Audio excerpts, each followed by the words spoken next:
consultation meeting para sa guidelines ng crayfish. Ilang taon na nating hinihintay ito, so dapat matuwa tayong lahat magki-crayfish.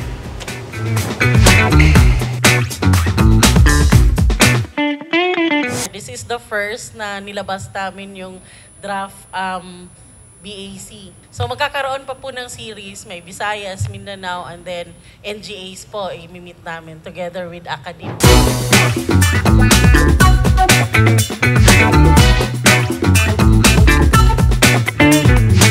Isang point ko kanina dito, kung magpo-polyculture ako, kasi bawal eh.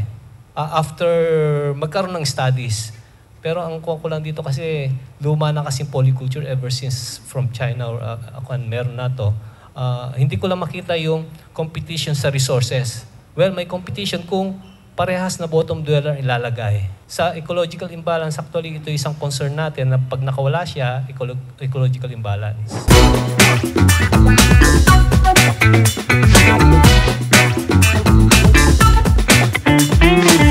Know that this is not a perfect guidelines yet, but with your inputs, with your help, let's take this as parang atin po ito, the ownership of these guidelines.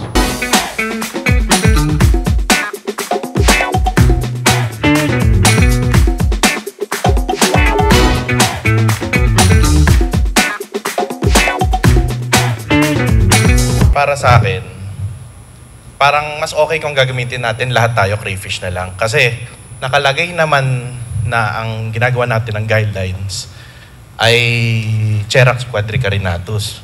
So, siguro para mas mawala yung confusion, gamitin natin ay crayfish na lang.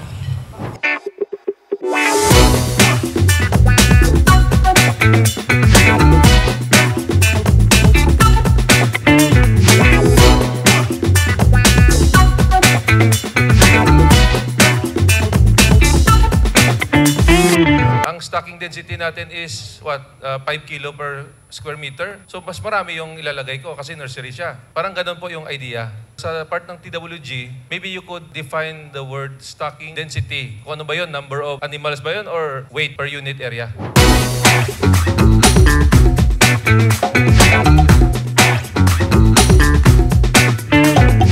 Ako sure ako dito, marami ditong hindi kumpleto ng mga permit, kahit mayor's permit, ganyan. Parang sa akin, can we make it easier for the farmers? Sa totoo lang, magastos at matrabaho kumuha ng mayor's permit. Kasi yung mga ibang nagkakapag-asa sa buhay na gustong mag-crayfish, ay hindi naman sila maluwag sa buhay. Kung ang gusto natin, traceability lang, pwede bang gawin nating mas madali or mas matipid? Kasi mas marami tayong matutulungan.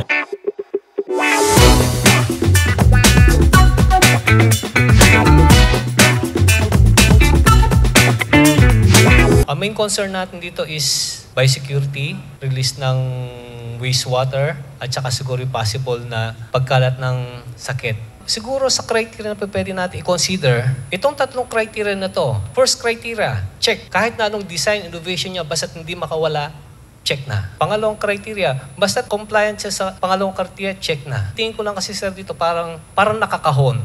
Well, mga farmer natin, may kanya-kanyang innovation yan eh. Itong tatlong criteria na to ay compliant, siguro dapat nating i-consider.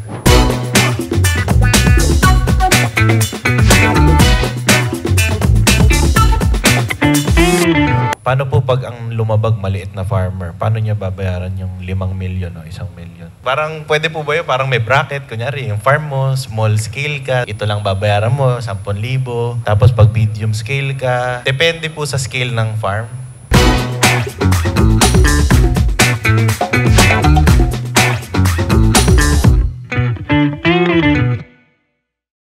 So ngayon kasama natin si Sir Saldi, Brian from Ilocos Sur. Karl Marx Quezon from Central Zone State University. Paul from Mr. Cray. Ray Jan Bragay, the owner of Titan Cray Aqua Farm and Hatchery sa Camarines Surbeak. Jeff Tadongnuan from Lamot Ifugao. Ako si Michael ng Pulang City Farm ng San Pablo, Laguna. Sir, sobrang thank you sa very productive consultation meeting today. Sir, ano bang masasabi mo sa ginawa natin today? We have just finished the stakeholders consultation on the controlled guidelines ito pong crayfish culture in the Philippines.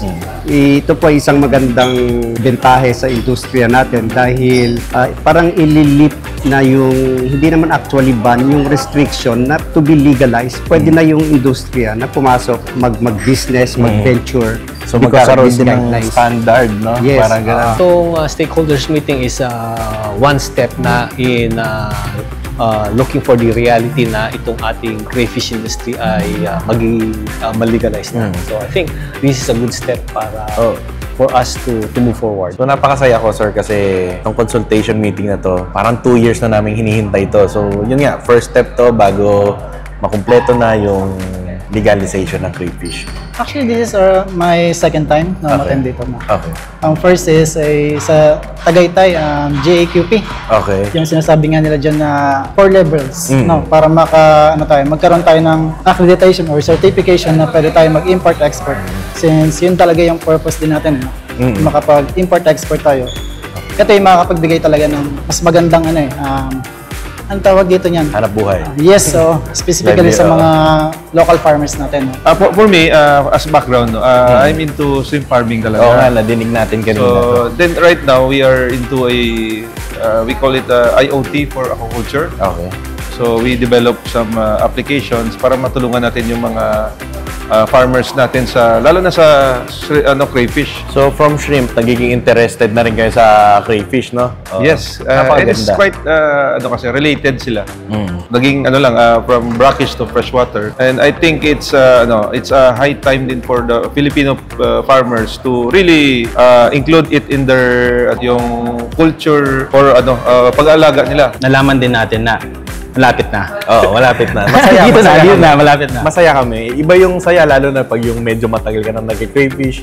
Dati natatakot ka pag mag-alaga. Ngayon, di ba, parang standardize. Ando na, naabot na natin. Oo, malapit na. This is an initial na step para ang ating fina-farm or kinoculture na crayfish ay maging legal or maging May standard na. May standard procedure na tayo, di ba? para meron na tayong sinusundan para naman hindi lang tayo sa online or patagon na nagbebenta. Okay naman, at least magiging legal na ang crayfish sa Pilipinas. Lalabas na yung guidelines. Medyo matagal pa siguro, abutin pa ng 1 taon para matapos to. Pero tingin ko maganda kakalabasan nito.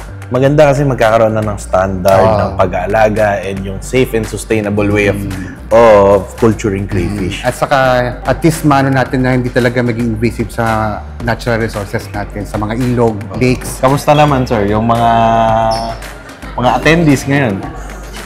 Very successful po yung ating stakeholder consultation kasi well represented po yung ating mga BIPAR regional offices, kasama po yung nasasakupan nila ng mga stakeholders na nandito po sa crayfish production. Very fruitful, ibig ko sabihin, very active yung both discussions, both sides. Marami tayong nakuhang inputs na from the stakeholders. Ikaw, sir, anong tingin mong mangyayari sa future after nito? Well, I think after nito, lahat tayo umaasa na mapabilis, ma-fast track, no? Kaya with the different comments and suggestions, we can work hand in hand together. So I think yung BIFAR naman is really they're trying their best para matapos na ako itong step na to. Kasi nakita na rin ng BIFAR na may future and dumadami na rin yung stakeholders ng crayfish. So masaya kami, masaya. Yun din sana ipinopush natin na magkaroon tayo ng mga network. Kasi hindi naman talaga natin totally kakayanin kung tayo-tayo lang eh. Oo. Dapat magtulungan, di ba? Meron nga sa amin nagsasabi na bakit ka sir nagtuturo? Kasi eventually magiging competitors mo yan. Sabi ko kasi sa ngayon sir, hindi natin talaga kayang stocks. Kung hindi tayo magtuturo, paano rin natin magpo-provide yung ganong kalaking demand? Parang pares kami ng ginagawa, nag-share. And naniniwala lang din siya sa crayfish farming. So, ako, kasiyahan ko na yun eh. Masaya ako kasi nandito na tayo ngayon. Siguro after few months, matagal na yung siguro 1 taon, magkaka-guidelines na. Tama. Magkakaroon na ng standard kung paano mag-alaga talaga. Yes. Para sa'yo, sa future, anong masasabi mo? Well, my plan is mag-start din muna yung hatchery. Okay. Ma-perfect ko yung production. And then, future plan is food consumption talaga. Yun naman talaga lahat tayo. So, And sobrang yun yung ganda, end di ba goal natin. nakita natin dito di ba? Kung Oo. anong dapat yung gawin natin para makasunod tayo. So, ako masaya ako Mami, kanina ko pa sinasabing masaya ako. Gano'n na katagal ka nag-crayfish? What happened, when I was 4th year in fisheries, sir, Okay. ay wala akong maisip na thesis. So may nag-introduce sa akin ng crayfish. Sabi ko ano yung crayfish? So I searched it. Sabi ko, ano tong kakaibang creature na nakakatakot? Black kasi siya, So nung nag-4th year na ako, di ko na alam ang gagawin ko. Naging ending ko, thesis ko ay crayfish. So I invested 30,000 sa crayfish kasi gusto kong, yun nga, no choice na ako. Nagkaroon thesis and then nagkaroon opportunity ng agri. So napasali tayo dun sa Young Farmers Challenge. So given that money, ang una kong naisip ay, kasi di ko pa alam kung sino yung dapat pagbilhan ng mga breeders. So I had 3 breeder na nag-supply sa akin. But good thing, sa Sesep Farm, nung binigay sa akin yung worth 500 na isang breeder, agad ang laki compared sa ibang breeder. Okay? Compared sa ibang nag-supply sa akin ng mga breeders, ang laki po ng mga breeders na binibigay niya. And then, kapag may namatay, sure po na magre-refund po si Sir Sesep. So, no worries when it comes po sa pagbili po sa kanya. And then, sa breeding, of course, pag mas malaki, mas maraming itlog ang mas maraming itlog, and then, mas maraming craylings ang mapaproduce natin. Ano bang masasabi niyo sa mga gustong mag-crayfish sa future? Watch out lang after this. Tapusin namin yung consultations to Visayas and Mindanao. And then sa N-Farm C, marami pa siyang dadaanan but our target is on October. October tapos na? Matapos ito. October pala, tapos na guys. So yun yung target. Tuloy lang yung assistance namin, kasama naman sa guidelines yun. Ma-assist namin yung industry.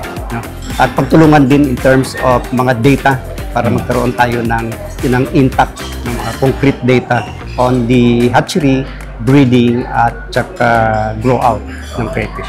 Para sa'yo, maganda future ng crayfish or very promising din? Ganun sir? Very bright future. Oo. Well, we have other freshwater species like tilapia and even carp and hito, no?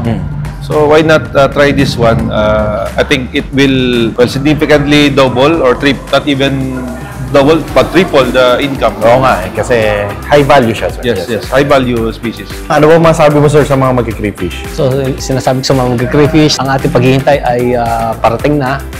At last, the government has realized the importance itong opportunity natin sa crayfish industry at we're looking forward na ang crayfish industry would really magiging boom na talaga because it's an emerging industry actually sa Philippines. At recognize din naman actually yun ng BIFA na ito'y one of the emerging commodity sa aquaculture. Message sa mga mag-crayfish. Anong sasabihin mo sir? Yeah, go kayo. Tutulungan namin kayo.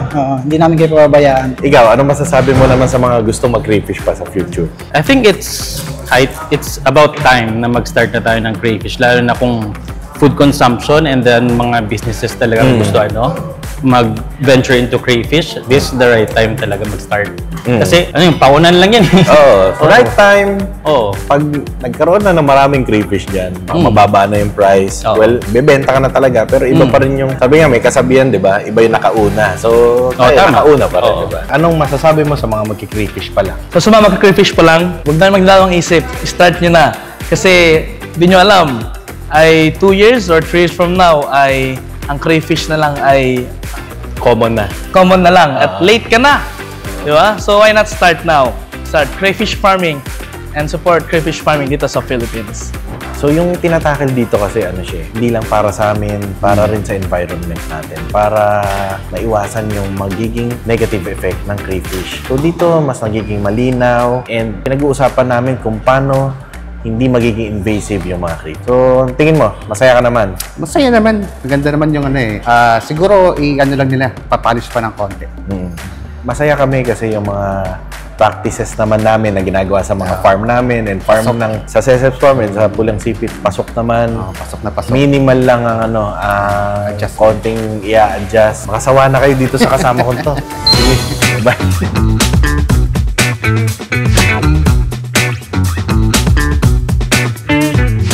Yun lang mga ka-Sesep. See you next time.